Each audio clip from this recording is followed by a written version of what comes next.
So over to you, Mr. Duță. Thank you. Good morning, ladies and gentlemen. It's a great honor for me to be here today to deliver the speech on behalf of the Ministry of Foreign Affairs, as I am the Vice President of the Euro-Atlantic Resilience Center, which is under the authority of the Ministry of Foreign Affairs. In my brief introduction, I will present a perspective from the resilience dimension, and I'll try to have a broader approach, not to repeat what the Secretary of State already said. Europe's energy security has been a major concern for many years, but even more so since the beginning of the Russian war of aggression in Ukraine. Now, 1 year on, the global energy landscape is changing dramatically. In a broader perspective than the geopolitical one, to address the energy security and environmental degradation, as well as the climate change, the world needs to come up with a comprehensive plan for transitioning to green energy. This resilience dimension, and I would like to emphasize that both the European Union and NATO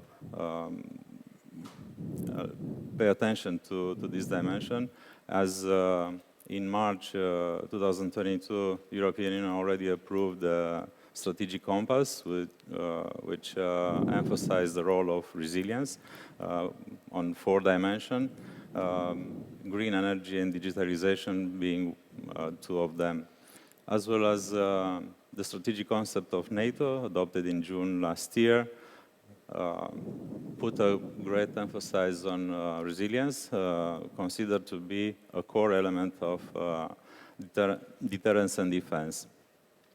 From the NATO perspective, energy is one of the 7 baseline requirements, and it's really important to have the security of supply for energy, for continuity of operation, military operation in terms of NATO approach.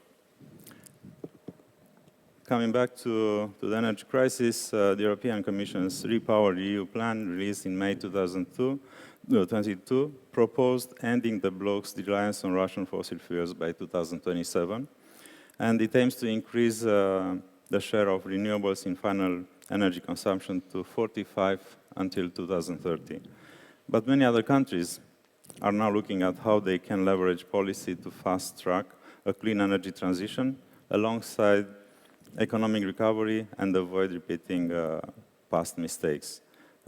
The Inflation Reduction Act in the US and the GX Green Transformation Program in Japan are just another example of policymakers taking bold actions.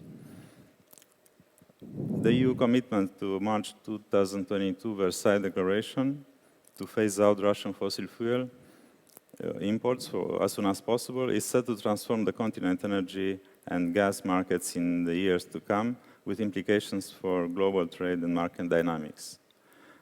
Regarding decarbonization, at present, most of the world's energy is still generated from fossil fuel, and which is a finite resources and contributes significantly to greenhouse gas emissions.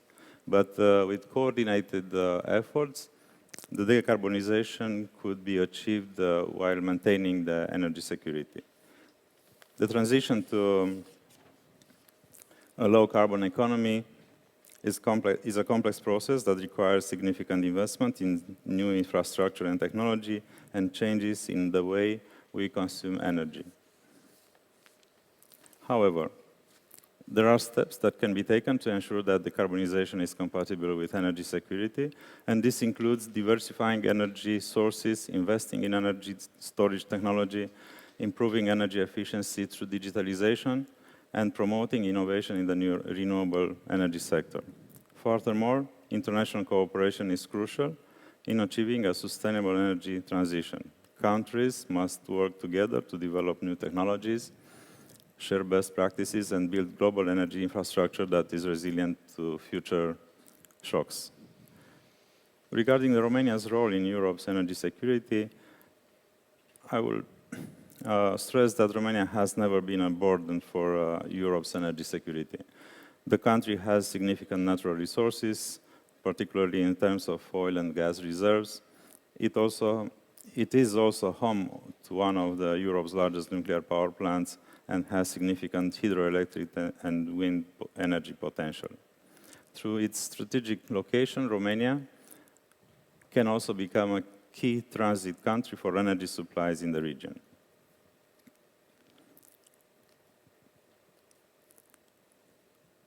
Romania's dependence on Russia for fossil fuel is comparatively lower than in other countries.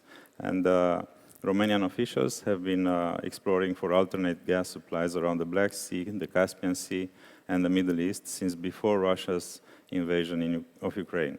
Consequently, the war in Ukraine has not brought about major changes in strategy, as energy independence was already a strategic objective. Natural gas from the Black Sea plays a crucial role in compensating for ever-declining domestic gas production. I will mention here the recently discovered in the deep sandstones from the Black Sea, 2 deposits with large natural gas accumulations of approximately 100 billion cubic meters. They require very little offshore processing, and their exploitation will position Romania as a provider of energy security in the region.